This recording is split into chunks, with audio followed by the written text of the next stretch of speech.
मित्रांनो, remuneration methods या टॉपिकमध्ये आपण पुढे बघणार आहोत पीस रेट मेथड आणि इन्सेंटिव्ह स्कीम्स हे पुढचे भाग. मित्रांनो, ज्यावेळी आपण पीस रेट मेथड असं म्हणतो त्यावेळी काही गोष्टी आपल्याला लक्षात घ्याव्या लागतात. The method of labour remuneration can be broadly divided into two methods, time rate and peace rate. ज्यावेळी आपण डिव्हायडेशन करतो लेबरच्या रेम्युनरेशनच्या मेथडचं, त्यावेळी दोन भाग त्याच्यात पडतात. एक असते टाईम रेट आणि दुसरी असते पीस रेट. जर आपण किती काळ काम केलं आहे, तास, दिवस, महिने, याच्यावर जर वेजेस ठरवले तर ती झाली टाईम रेट मेथड. या उलट किती आउटपुट काढलं, किती युनिटचं प्रोडक्शन केलं याच्यावर जर आपण ठरवलं तर त्याला म्हणतात पीस रेट मेथड. या पीस रेट मेथडमध्ये labour is remunerated on basis of productivity only. किती युनिट प्रोड्यूस केले याच्यावर लेबर ठरवला जातो, लेबरचा रेट ठरवला जातो. याच्यामधल्या लेबरला जे वेजेस दिले जातात ते त्याच्या परफॉर्मन्सवर किंवा मेरिटवर असतात. किती युनिट प्रोड्यूस केले, काय क्वालिटीचे प्रोड्यूस केले याच्यावरती. या पीस रेट सिस्टीमलाच पीस वर्क सिस्टीम असं पण म्हटलं जातं. तिचं दुसरं नाव आहे किंबहुना ते. त्याचप्रमाणे piece work system, piece wages or payment अशा वेगवेगळ्या नावाने तिला ओळखलं जातं. ही ओल्डेस्ट मेथड आहे रेम्युनरेशनची, सर्वात जुनी. साधारणतः construction, garment manufacturing, plastic footwear, printing अशा ज्या काही इंडस्ट्रीज आहेत इथं ही पीस रेट मेथड आजही ॲप्लाय केली जाते किंवा प्रभावीपणे राबवली जाते. या पीस रेट मेथडमध्ये वर्करला जर जास्त पीसेसचं प्रोडक्शन केलं तर ठराविक इन्सेंटिव्ह देखील त्याला दिलेली असतात. एफिशियंट वर्कर असेल तर त्याला जास्त वेजेस मिळतात. इनएफिशियंट असेल तर त्याला पेनल्टी भरावी लागते. टाईम आणि आउटपुट याच्यावरती ही सिस्टीम आधारलेली आहे. याच्यामध्ये दोन वेगवेगळे प्लान्स असतात. एक असतो स्ट्रेट पीस रेट मेथड आणि दुसरा असतो piece rate with guaranteed time rate. काय फरक आहे याच्यात? तर स्ट्रेट पीस रेट मेथड ज्यावेळी आपण म्हणतो त्यावेळी त्याच्यामध्ये वर्करला एका विशिष्ट रेटनं, फ्लॅट रेटनं वेजेस मिळत असतात. Number of unit of output किती त्यांनी प्रोड्यूस केले याच्यावरती. त्याला किती वेळ लागला हे कोण विचारात घेत नाही. हे अत्यंत सिंपल अशी पद्धत आहे पेमेंटची. या मेथडमध्ये प्रत्येक ऑपरेशन किंवा प्रत्येक जॉब, प्रत्येक युनिट हे पीसेसमध्ये मोजलं जातं. फ्लॅट रेटमध्ये प्रत्येक पीसला किती रेट हे फिक्स केलेलं असतं.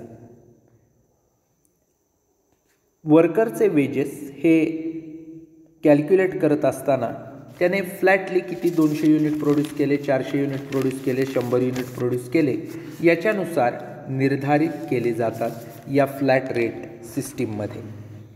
त्यानंतर महत्त्वाची गोष्ट अशी असते की या फ्लॅट रेट सिस्टीम जी आहे तिच्यामध्ये आपण जे काही वेजेस असतात ते निश्चित करायला एक फॉर्म्युला वापरतो. फॉर्म्युला काय असतो? तर अर्निंग्स बरोबर नंबर ऑफ युनिट गुणिले रेट पर युनिट. 1000 युनिट मी प्रोड्यूस केले समजा एक आठवड्याला, प्रत्येक युनिटला 2 रुपये आहेत, तर 1000 गुणले 2, 2000 त्या आठवड्याचा माझा पगार. इतकं हे सिंपल आहे. फायदे काय आहेत या मेथडचे आणि तोटे काय आहेत पीस रेट मेथडचे हे बघण्यापूर्वी आपण एक महत्त्वाची अजून उपप्रकार त्यातला बघू. Piece rate with guaranteed time rates. याच्यामध्ये काय असतं तर या सिस्टीममध्ये मिनिमम वेजेस हे ठरलेले असतात टाईम रेटवर आणि पीस रेट हा तर असतोच, तो त्याच्याहून एक्स्ट्रा असतो. स्ट्रेट पीस रेटमध्ये काय होतं तर नंबर ऑफ युनिट किती प्रोड्यूस केले याच्यावरच त्याच्या अर्निंग ठरतात. या उलट piece rate with guaranteed time rate याच्यामध्ये काय होतं तर त्याच्या अर्निंग या टाईम आणि पीस नंबर ऑफ या दोन्हीवर ठरतात. समजा पीस रेटमध्ये किंवा स्ट्रेट पीस रेटमध्ये जर अत्यंत कमी गॅरंटेड वेजेसपेक्षा कमी जर वेजेस मिळाले तर टाईम रेटनं याला आणखी वेजेस दिले जातात. त्यामुळं स्ट्रेट पाईस रेटमध्ये पीसशी रिलेटेड त्यामुळं अगदी कमी वेजेस मिळतात. पाईस रेट विथ गॅरंटेड ड्राईव्ह मेथडमध्ये काय होतं, समजा कमी पीसचं प्रोडक्शन झालं, मिनिमम वेजेसपेक्षा कमी वेजेस मिळाले तर अशावेळी टाईम रेटवर गॅरंटेड त्याला काहीतरी अमाऊंट दिली जाते. हा 2 मेथडमधला फरक आहे. म्हणजेच काय, बऱ्याच वेळा याच्यामध्ये असं होतं पीस रेट ठरलेला असतो प्लस गॅरंटेड फिक्स असा काहीतरी कॉस्ट ऑफ लिव्हिंग बोनस किंवा डिअरनेस अलाउन्स त्या कर्मचाऱ्यांना दिला जात असतो. यानंतर या पीस रेटे मेथडची एकूणच काय ॲडव्हान्टेजेस डिसॲडव्हान्टेजेस मेरिट डिमेरिट आहेत ते बघूया. पहिलं मेरिट किंवा ॲडव्हान्टेज असं आहे की पीस रेट मेथड याच्यामध्ये स्टँडर्ड टाईम आणि फिक्सेशन ऑफ पीस रेट या 2 गोष्टी कराव्या लागतात. सायंटिफिकली हे करावं लागतं. त्यामुळं अननेसेसरी एफर्ट्स असतील, मोमेंट्स असतील या टाळल्या जातात. याच्यामुळं मॅनेजमेंट जे असते त्यांना इकॉनॉमिकल किंवा आर्थिक बचत करणारी मेथड वापरता येते. याच्यामुळं काय होतं, लेबर कॉस्ट कमी होते. दुसरी गोष्ट अशी, वेजेस पेड आणि आउटपुट याच्यामध्ये डायरेक्ट रिलेशन असतं. त्यामुळं मॅनेजमेंटला इफिशियन्सी किंवा इनइफिशियन्सी कामगारांची असते त्याच्याशी झगडावं लागत नाही, कारण किती पीस प्रोड्यूस केले त्या प्रमाणात त्याचा पगार ठरलेला असतो. तिसरी गोष्ट अशी असते की याच्यामध्ये कामगाराला जर आपण इन्सेंटिव्ह केली की एवढ्यापेक्षा जास्त युनिट प्रोड्यूस केले तर एवढे एक्स्ट्रा पैसे मिळतील तर जास्त प्रोडक्शन होऊ शकतं. त्याचप्रमाणे एफिशियंट जे वर्कर असतात, जास्त वर्क करणारे, जास्त युनिट प्रोड्यूस करणारे, अशा वर्करना काय केलं जातं तर इन्सेंटिव्ह दिलं जातं. जे कमी प्रोड्यूस करणारे असतात त्यांना पेनल्टी आणली जाते. त्यामुळं जास्त आउटपुट कसं निर्माण करायचं याच्यावर वर्कर कॉन्सन्ट्रेट करतात. त्याचप्रमाणे जनरल डिक्स्टेरिटी आणि स्किल हे जे वर्करचं असतं ते एन्हान्स होतं, प्रोडक्शन वाढतं. त्यामुळं पर युनिट जी प्रोडक्शन कॉस्ट असते ती आपोआप काय होते, कमी होते. प्रोडक्टिव्हिटीची लेवल असते ती वाढते, इनपुट आउटपुट रेशो. त्याचप्रमाणे लेबर कॉस्ट ही ॲडव्हान्समध्ये आपल्याला इस्टिमेट करता येते. 2000 युनिट प्रोड्यूस करायचे आहेत, पर युनिटला 3 रुपये लागणार आहे, तर 3 दूण 6000 रुपये काय झाले एकूण प्रोडक्शनला त्या 2000 युनिटला लागतील. हे अगोदर आपण ठरवू शकतो जर पीस रेट असेल. टाईम रेटवर हे ठरवता येत नाही, कारण कामगार किती लागणार, किती दिवस काम करणार, किती युनिट प्रोड्यूस करणार काहीच ठरलेलं नसतं. त्याचप्रमाणे there is need of minimum supervision. आता नंबर ऑफ युनिट्स ठरलेले आहेत प्रोड्यूस करायला, बघताना आपण ती क्वालिटी बघूनच घेणार आहोत. अशामुळे फारशी सुपरविजन इथं करावी लागत नाही.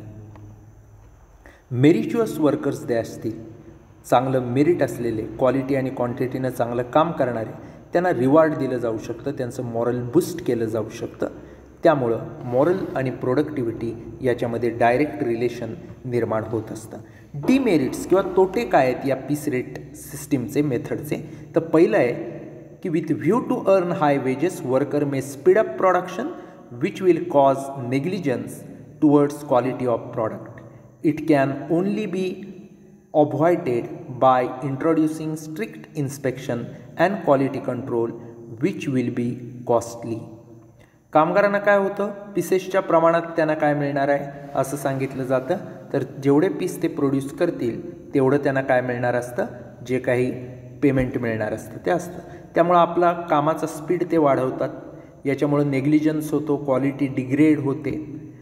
त्यामुळं स्ट्रिक्ट इन्स्पेक्शन आणि क्वालिटी कंट्रोल या गोष्टींची मोठ्या प्रमाणात गरज लागते.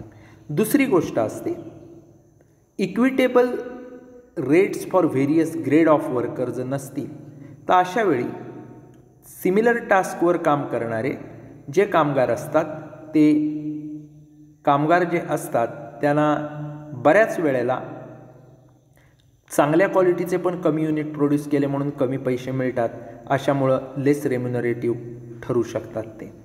त्याच्यानंतर याच्यामधल्या बऱ्याचशा पद्धती एक्सपेन्सिव्ह आहेत, कारण ॲडिशनल एक्सपेन्स आहेत त्याच्यात. टाईम आणि मनी याचा अमाऊंटचं रिलेशन आहे. म्हणजे समजा जर आपण piece rate with guaranteed time rate घेतली, एखाद्यानं कमीच पीसचं उत्पादन केलं तर त्याला आपल्याला गॅरंटेड रेटने जास्त पैसे द्यावेच लागणार आहेत. बऱ्याच वेळा असं होतं की वर्कर्स ज्या सेफ्टी प्रिकॉशन्स असतात त्या इग्नॉर करतात जास्तीत जास्त युनिट प्रोड्यूस करण्यासाठी. त्यामुळं प्रोडक्शन प्रोसेस स्पीडअप होते, मोर वेजेस त्यांना मिळतात, पण ॲक्सिडेंटचं प्रमाण वाढतं, त्यामुळं प्रोडक्शनचा लॉस होतो, टाईम मनी वेस्ट होतो, या सगळ्या गोष्टी होत असतात. त्याचप्रमाणे अजून तोटे जर आपण बघितले तर त्यामध्ये एक तोटा आहे की या पीस रेट मेथडनं वेजेस गॅरंटेड नसतात, अर्निंग्स गॅरंटेड नसतात. त्यामुळं जर कंटिन्युअसली काम केलं नाही तर अशावेळी वर्करला वेजेस मिळत नाहीत. याच्यामुळं ट्रेड युनियन्स किंवा वर्कर्स यांच्याकडून या पद्धतीला अपोज केलं जाण्याची जास्त शक्यता असते. ज्या वेळेला ग्रुप सिस्टीम ऑफ पेमेंट असते तिथं वर्कर्स बरेचसे डिससॅटिस्फाईड होतात, कारण ग्रुपमधला एखादा चांगलं काम करतो, एखादा वाईट काम करतो, पण वेजेस मात्र ग्रुपवर मिळतात. त्यानंतर ही जी मेथड आहे या मेथडमध्ये जे इनइफिशियंट वर्कर असतात त्यांच्या अर्निंग्स कमी होतात. त्यामुळे जे एफिशियंट चांगलं काम करणारे, जास्त युनिट प्रोड्यूस करणारे वर्कर्स आहेत, ज्यांच्या अर्निंग जास्त आहे, त्यांच्यावर असे इनएफिशियंट वर्कर्स जेलस होण्याची जास्त शक्यता असते. पीस रेट सिस्टीमनंतर जे आपण पुढे बघणार आहोत ते म्हणजे इन्सेंटिव्ह प्लान्स. आता इन्सेंटिव्ह प्लान्स कोणते? तर इन्सेंटिव्हची एक डेफिनेशन करण्यात आलेली आहे. काय डेफिनेशन आहे इन्सेंटिव्हची? तर incentives are defined as simulation of effort and effectiveness by offering monetary inducement or enhanced facilities. Effort प्रयत्न आणि इफेक्टिव्हनेस हा वाढवणं, स्टिम्युलस करणं, मॉनिटरी गोष्टी, आर्थिक गोष्टी देऊन किंवा जास्त चांगल्या फॅसिलिटीज देऊन म्हणजे इन्सेंटिव्ह. इन्सेंटिव्ह मॉनिटरी किंवा नॉन मॉनिटरी असू शकतं, पैशाच्या रूपात किंवा इतर फॅसिलिटीजच्या रूपात. इंडिव्हिज्युअली किंवा कलेक्टिव्हली वर्करला इन्सेंटिव्ह दिली जातात. सगळ्यांना द्यायची किंवा ठराविक ग्रुपला द्यायची किंवा ठराविक मेरिच्युअस वर्कर असतील त्यांना द्यायची, असं असू शकतं. काय असतात या गुड इन्सेंटिव्ह प्लॅनची वैशिष्ट्य? तर पहिलं असतं सिम्प्लिसिटी. सिम्पली ठरलेलं असतं की एवढ्या 100 युनिटपेक्षा जास्त जो दिवसाला करेल त्याला 1% 2% जास्त पैसे मिळतील.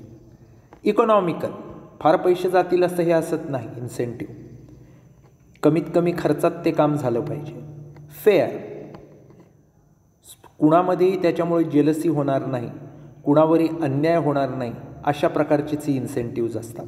Guarantee of fix wedges, incentive देत असताना इन्सेंटिव्ह देतोय म्हणून कुठेतरी वेजेस कट केले असं राहत नाही, तर वेजेस प्लस ही इन्सेंटिव्ज आहेत आणि मिनिमम वेजेस जे ठरलेले वेजेस आहेत, फिक्स वेजेस आहेत, ते गॅरंटेड आहेत असं ठरवूनच ही इन्सेंटिव्ज दिली जातात. त्याच्यानंतर इन्सेंटिव्ह टू एफिशियंट वर्कर्स, जे कामगार एफिशियंट आहेत त्यांनाच ही इन्सेंटिव्ज दिली जातात. ॲप्रुव्हल बाय वर्कर्स, बऱ्याच वेळा काय होतं तर कामगारांना जर ॲप्रुव्हल यायचं असेल, त्यांना जर आवडत असेल तरच ती इन्सेंटिव्ह द्यायची असं असतं. Improves moral of workers, incentive मिळत आहेत, मॉनिटरी असतील नॉन मॉनिटरी, त्यावेळी त्या एम्प्लॉईचं मॉरल हे बूस्ट होत असतं. मला जर एखादा इन्सेंटिव्ह मिळत असेल जास्त युनिट प्रोड्यूस केल्यावर, चांगल्या क्वालिटीचे युनिट प्रोड्यूस केल्यावर, तर अशावेळी मी जास्त युनिट कसे प्रोड्यूस होतील, ते क्वालिटी चांगले कसे राहतील, ऑर्गनायझेशनचं भलं कसं होईल हे मी बघत असतो. त्यामुळं मॉरल बुस्टिंग वर्करचं होतं आणि त्यातनं ऑर्गनायझेशनला चांगले दिवस येतात. रिड्यूस ॲब्सेंटिझम अँड लेबर टर्नओव्हर, बऱ्याच वेळा काय होतं तर वर्कर ॲब्सेंट राहतात, लेबर टर्नओव्हर होतो. हे टाळायचं असेल तर त्यांना इन्सेंटिव्ह दिली की रेग्युलर आला, रेग्युलर प्रोडक्शन केलं तर अशावेळी तुम्हाला एवढे जास्त मिळेल. तर अशावेळी ॲब्सेंट राहायचं प्रमाण कमी होतं, कंपनी सोडून जाण्याचं प्रमाण कमी होतं. मॅनेजमेंट सपोर्ट, या सगळ्याला व्यवस्थापनाचा जर चांगला सपोर्ट असेल तर या इन्सेंटिव्ह स्कीम चांगल्या चालतात आणि व्यवस्थापनाला देखील त्या काय असतात, फायदेशीर असतात. त्याच्यानंतर असतं ते म्हणजे फ्लेक्सिबिलिटी. जी इन्सेंटिव्ह आपण देऊ ती फ्लेक्सिबल असतात. समजा एखादं इन्सेंटिव्ह ठरवलं आहे, त्याच्या अगदी टार्गेटच्या जवळ कोणीतरी आला आहे, 100 युनिट पाहिजे आणि 99वर आला आहे, तरी त्याला ते इन्सेंटिव्ह दिलं तर ते चांगलं असतं. जसजसे दिवस बदलतील, काही वेळा कामाच्या वेळेत बदल होऊ शकतो, युनिटची रिक्वायरमेंट बदलू शकते. अशा वेळी जर इन्सेंटिव्ह स्कीम आपण बदलल्या, फ्लेक्सिबल ठेवल्या तर ते देखील फायदेशीर ठरू शकतं. त्यानंतर परमनंट. वर्कर जे आहेत त्यांना परमनंट जे काय आपण देणार आहोत ते फिक्स असलं पाहिजे. वर्कर परमनंट असले पाहिजेत. इन्सेंटिव्ह स्कीम परमनंट असल्या पाहिजे. 4-8 दिवस ठेवली, इन्सेंटिव्ह स्कीम काढून टाकली, असं जर केलं तर ते योग्य ठरणार नाही. त्याच्यानंतर जो पुढचा भाग आपण बघणार आहोत रेम्युनरेशन मेथडमधला, तो म्हणजे bonus. Labor is one of the most important factor of production. Workers are rewarded for their labor and services through remuneration. In addition to remuneration, labor may be provided with incentive, the object of which is to stimulate efforts and effectiveness. याचा अर्थ असा की labour जे काही काम करतो त्या बदल्यात त्यांना आपण रेम्युनरेशन देतो. या रेम्युनरेशन बरोबरच लेबरला इन्सेंटिव्ज आपण देत असतो. ही जी इन्सेंटिव्ह आपण देतो त्याच्यामुळं त्यांचे जे एफर्ट्स असतात, इफेक्टिव्हनेस असतो तो स्टिम्युलेट होतो किंवा उत्तेजित होतो. याच्यानंतर जी महत्त्वाची गोष्ट असते ती इन्सेंटिव्ज दिल्यामुळं मॉनिटरी आणि नॉन मॉनिटरी असे 2 स्वरूपाचे बेनिफिट आपण देत असतो त्यांना. लेबरला मॉनिटरी इन्सेंटिव्ज दिली तर त्यांना जास्त बरं वाटतं, ज्यामध्ये मग प्रीमियम बोनस असतो, प्राइजेस असतात, आणखी फायनान्शियल इन्सेंटिव्ज असतात. बोनस हा ॲडिशनल फायनान्शियल बेनिफिट आहे. वर्करनी जास्त हार्डवर्क करावं, टार्गेट अचीव करावीत हायर प्रोडक्शनची, याच्यासाठी हा बोनस जनरली काय होतं, प्रोडक्शनशी, लेवल ऑफ प्रोडक्टिव्हिटीशी रिलेट केला जातो. काय फायदे आहेत हा बोनस देण्याचे? तर बोनस देण्याचा फायदा असा की व्हॉल्यूम ऑफ प्रोडक्शन वाढतं. मला काहीतरी इन्सेंटिव्ह मिळतं आहे, बोनस मिळतं आहे म्हणून कुठलाही वर्कर जास्त काम करतो, त्यामुळे प्रोडक्शनचं एकूण प्रमाण वाढतं. दुसरं असतं it increases level of productivity and efficiency. Productivity आणि इफिशियन्सीची लेव्हल ही त्याच्यामुळे वाढते. It helps in maintaining and also improving quality of product. उत्पादनाची क्वालिटी वाढवायला मदत होते. It decrease cost of production per unit. Bonus मिळाला, सगळे चांगलं काम करतात, इफिशियन्सी वाढते, आपोआप कॉस्ट ऑफ प्रोडक्शन काय होते, घटते. It resist the morale of employees and keep workers content. जेव्हा आपण बोनस देतो तेव्हा कामगारांचं मॉरल जे असतं, नैतिक बळ, ते वाढतं आणि ते वर्कर त्या ऑर्गनायझेशनमध्ये समाधानी राहतात. लेबर टर्नओव्हरची शक्यता येत नाही. आता या बोनससाठी वेगवेगळ्या स्कीम्स अस्तित्वात आहेत, ज्याला आपण बोनस स्कीम असं म्हणतो. कुठल्या कुठल्या स्कीम आहेत तर त्याच्यामध्ये काही differential piece rate premium bonus scheme आहे, ग्रॉस बोनस प्लॅन्स आहेत, bonus scheme for indirect workers आहेत. अशा वेगवेगळ्या स्कीम आहेत ज्या भविष्यातल्या लेक्चरमध्ये आपण बघणार आहोत. या ठिकाणी आपण पीस रेट सिस्टीम काय आहे, त्याचे टाईप्स काय आहेत, ॲडव्हान्टेजेस डिसॲडव्हान्टेजेस काय आहेत, ती कोणाला सुटेबल आहे, त्याच्यानंतर इन्सेंटिव्ह प्लॅन्स काय असतात, चांगल्या इन्सेंटिव्ह प्लॅन्सची वैशिष्ट्ये काय असतात याचा आढावा घेतला. त्यानंतर बोनस म्हणजे काय आणि बोनसच्या वेगवेगळ्या स्कीम कोणत्या आहेत हे आपण बघितलं. या ठिकाणी आपण थांबूयात. धन्यवाद.